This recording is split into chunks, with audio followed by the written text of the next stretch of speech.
In today's video, I'm going to teach you how to make a Confluence page public.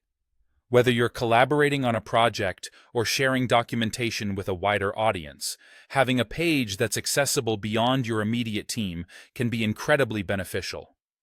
Let's walk through this process together, step by step. We'll begin at your Confluence homepage. Once you're there, the first task is to navigate to your specific workspace. Your workspace is essentially the project area where all your related pages and content reside. Selecting the correct workspace ensures you're working in the right context, making navigation easier for you and your future viewers. Now that you've selected the appropriate workspace, go ahead and click on the specific page you'd like to make public. It's crucial to choose the right page because your audience will access this particular content.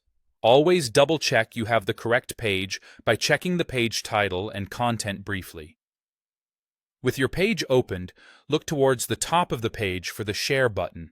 This is your gateway to adjusting the visibility settings of your content. Click on Share, and this action will open a drop-down menu with various sharing options. Inside the drop-down, you'll find several permission settings. What we're interested in here is the option called Open to make it public. Selecting this will adjust the page's accessibility, allowing people outside your private workspace to view the content. This step is pivotal, as it transitions your content from being restricted to your team to being available for a wider audience. Once you've selected Open to make it public, the last step is to click Save.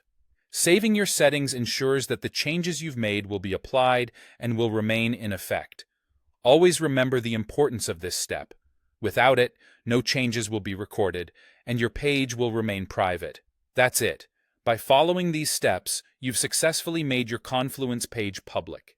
Just a friendly reminder, if you wish to revert this action in the future, you can do so by returning to the Share button and adjusting the settings back to private. It's important to be mindful of the information you're sharing publicly, ensuring that it complies with any data privacy policies or organizational guidelines. And there you have it, a straightforward process to broaden the reach of your Confluence pages. Thanks for following along, and I hope this guide has been helpful. Keep exploring and sharing your valuable content effectively.